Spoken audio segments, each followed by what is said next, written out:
긴장감 넘치는 음악이 나오면 그 다음에 뭐가 나올지 예측이 되잖아요. 그런 것처럼 안녕하세요. 비오비입니다. 힘들었던 중간고사, 기말고사를 지나 드디어 여러분이 바라고 바라던 여름방학이 시작되었는데요. 여러분 혹시 공부는 열심히 하고 계신가요? 그래도 걱정하지 마세요. 여름방학 공부를 어떻게 해야 할지 잘 모르는 여러분들을 위해 방곡고등학교의 1타 강사님들을 모셨습니다. 저희가 무엇을 준비했냐면 바로 방학 때 공부해야 하는 필수 과목, 국영수 선생님들을 모셔 사전에 질문받은 공부 관련 질문들을 묻고 답하는 시간을 준비했는데요. 미리 간략하게 소개를 해드리자면 방곡고등학교의 박보영, 변우석, 손석구로 소문난 아름답고 잘생긴 선생님들을 모셨습니다. 정말 알차고 좋은 내용들만 담겨 있으니 꼭 끝까지 시청해주세요. 정말 방곡고에서 내로라는 선생님들만 오셨는데요. 그럼 혹시 선생님들 준비되셨나요? 네. 네가 안 된 거. 영어 과목부터 진행해 보도록 하겠습니다. 첫 번째 질문 먼저 드리겠습니다.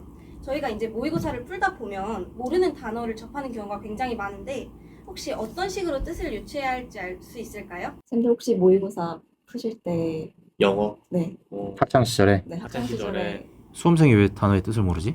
단어 뜻을 유추하면서 푸신 적이 있나요? 근데 전 약간 그런 거 있어요. 약간 그 문장을 해석하면은 그 단어는 모르더라도 다른 문장 그 문장 내용으로부터 뭔가 이 단어는 이거 있겠구나라고 추측을 한 적은 있는데 근데 사실 그게 좀 시간이 여유로울 네. 때나 가능하지. 시간이 거의 부족하지 않으셨어요? 근데 사실 영어는 괜찮았어요. 진짜? 아니, 그래서 영어는- 잘하는 선생님들 모셔놓고 인터뷰하지 말고 그러니까 영어. 폭망한 사람들 특집을 해야지. 근데 저는 개인적으로 국어가 오히려 시간이 부족했어가지고. 국어는 뭐 네. 전 3번씩 풀고 그랬는데 영- 영어 같은 경우에는 저는 유출할 때가 좀 있었는데 접두사 전미사를 많이 이제 의존했던 것 같아요. 맞아요. 선생님이 추론을 해야 된다면 접두사, 전미사를 추론하는 게 도움이 될 거라고 생각은 드는데 사실 여러분이 모의고사 푸실 때 어휘를 추론할 시간은 거의 없지 않을까 하는 생각이 듭니다. 일단 공부를 그러면 잘해야 된다. 그렇죠. 단어를 많이 열심히. 외워야 된다. 네, 그러면 두 번째 질문 드리도록 하겠습니다. 영어 지문을 외워서 푸는 경우가 많거든요. 저희 중간고사, 기말고사에서는. 영어 지문을 외우는 방법이 있을까요? 통으로요. 통으로? 나도 내신 할 때는 약간 그렇게 했던 것 같아요. 내신은 통으로 많이 외워요. 암기한다기보다는 굉장히 여러 번 봤어요.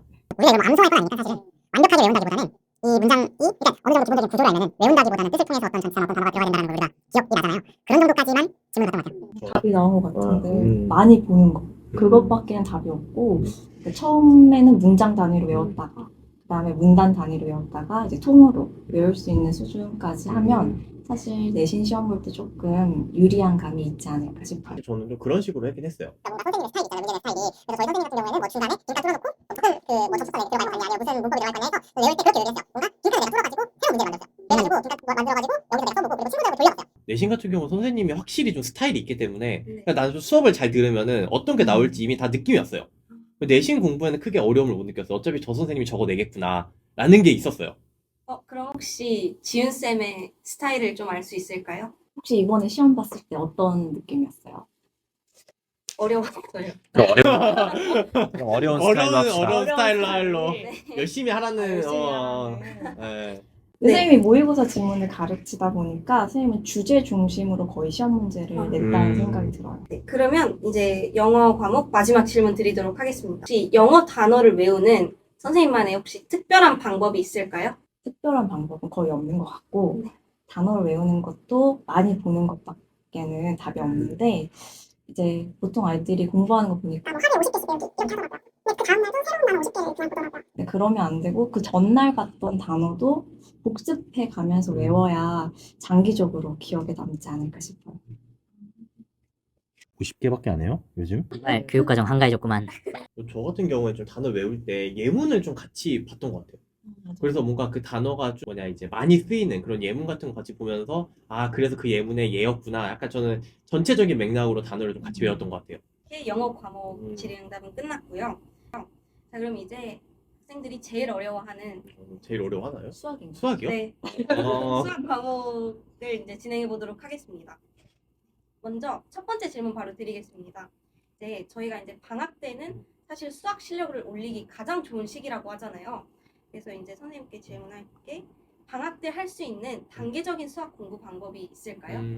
아니 사실 저는 방학 때 그 다음에 배울 내용을 예습했어요. 그래서 만약 예를 들어서 사실 저 대학교에 때도 그렇게 했거든요. 그래서 만약에 그 지금 우리 2학년 같은 경우 수 1을 1학기 때 했잖아요. 그럼 2학기는 수 2를 미리 예습을 하는 거예요. 약간 그러니까 완벽하게 이해하지 못해도 어느 정도 예습하고 가면은 그 선생님 수업을 들을 때 되게 더 잘 이해되고 선생님 같은 경우는 그랬겠어요. 만약에 수 2에서 나는 미분이 잘 이해가 안 됐다.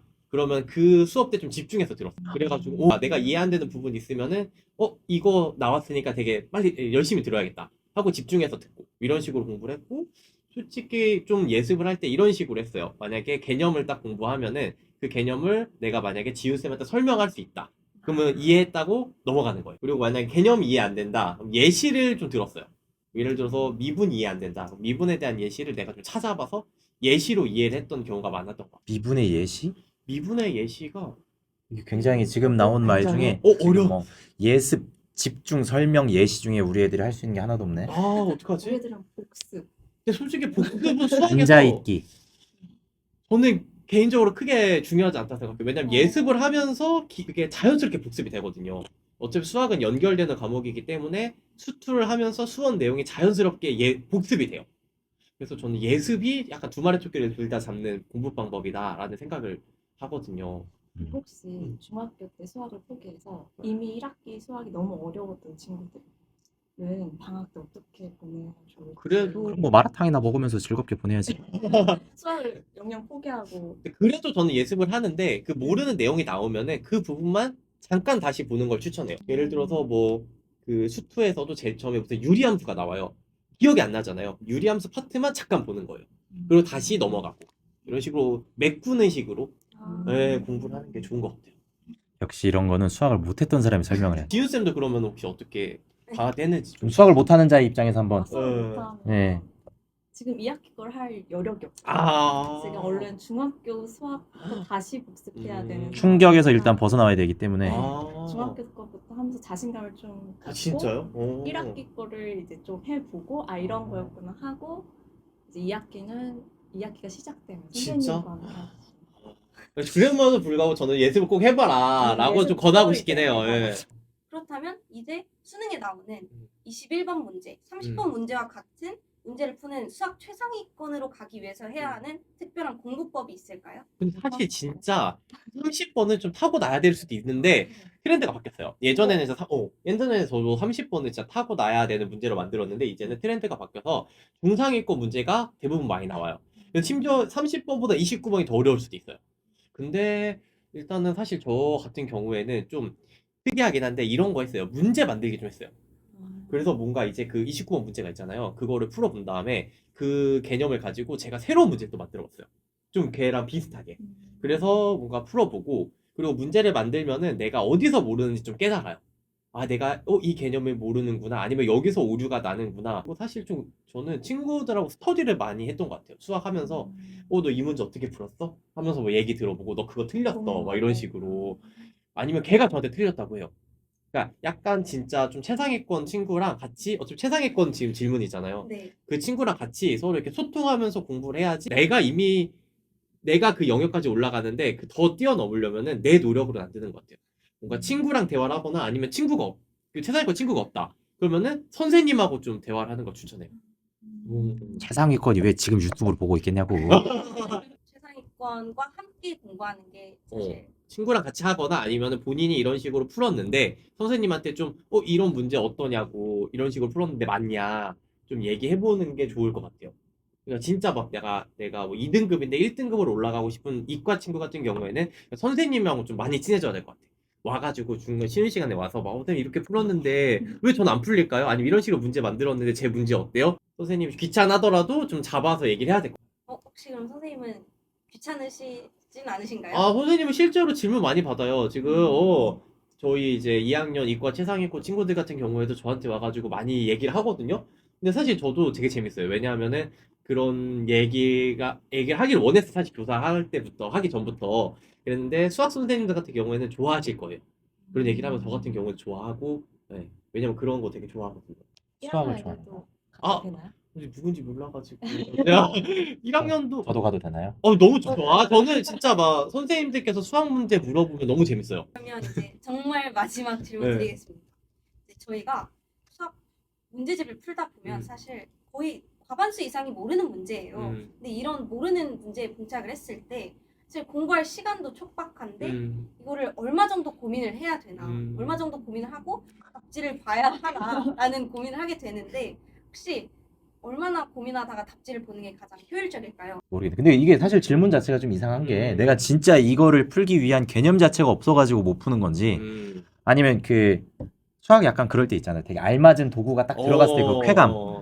그 내가 이 도구를 뭘 갖다 써야 될지 몰라가지고 안 풀리는 건지 그게 이제 구분이 필요한데 근데 진짜 막 개념조차 모르는 친구는 사실 답지를 답지를 봐도 의미가 없어요. 그게 무슨 의미가 있어. 네. 근데 어느 정도 내 개념을 알고 어느 정도 수준이 있다 했는데 안 풀리면은 선생님 하루 정도 안 풀리는 거 기다렸던 것 같아요.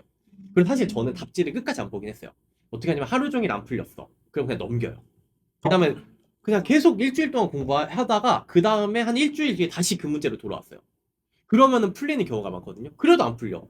그러면 또 넘어가고 또 일주일 열심히 공부하고 풀어봤어.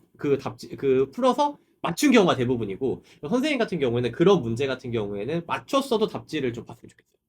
왜냐하면 내가 푼 방법이랑 답지 방법이랑 다르거든요. 너무 좋은 생각인데. 네. 나는 진짜 어렵게 풀었는데 답지 심플해. 이거는 내가 그 문제에 대해서 정확히 이해를 못한 거예요. 답은 나왔지만 어렵게 풀었다면은 답을 맞췄어도 답지를 봤으면 좋겠어요. 그 기준을 딱 말해주자면 저도 한 3번 정도 시도해보고 답지를 보는 거는 그래도 괜찮은 것 같아요. 그러니까 해보고 일주일 뒤에 다시 해보고 일주일 뒤에 다시 해보고 했는데 여전히 안 돼. 그럼 보는 게 괜찮은 것 같은데 그래도 내가 보기에는 그 문제가 너무 내 수준하고 멀어서 아마 못 풀었을 가능성이 커요. 나중에 이걸 다시 아예 안 보지만 않으면 언젠간 이걸 다시 볼 거라고 생각을 하면 안 풀리는 거에 너무 이제 스트레스 받아가지고 하루를 날리는 것보다 저는 이제 그 커피 한 잔 마실 정도의 시간 풀었는데 안 되면은 이제 완전히 이걸 이제 그 국어적으로는 객관적으로 타자화가 된다고 하는데 내가 얘를 계속 보고 있으면은 생각이 하나에 봉착돼가지고 아, 이 드라이버를 어디다 넣어야 풀리지 자꾸 이 생각만 하게 되는 거야. 문제는 드라이버가 아니라 다른 도구로 써야 되는데 그러니까 이 생각으로 멀어지기 위해서 잠깐 나갔다 오는 거야. 그냥 커피 한 잔 맞아요. 마시고 친구랑 잠깐 얘기했다가 다시 들어와서 앉았는데도 생각이 안 난다. 그러면 그때 넘어가 버렸어요. 그냥. 그리고 나중에 언젠가 그 문제를 다시 돌아왔을 때는 드라이버가 아니라 망치를 쓰는데 익숙해져 있을 수도 있기 때문에 그때는 생각이 나더라고. 맞아요. 네, 그러면 이렇게 제일 어려웠던 이 수학 영역을 끝냈고요. 내가 만약에 오늘 진짜 막 너무 아파. 그거 심리 때문에 아픈 거예요. 하기 싫으니까.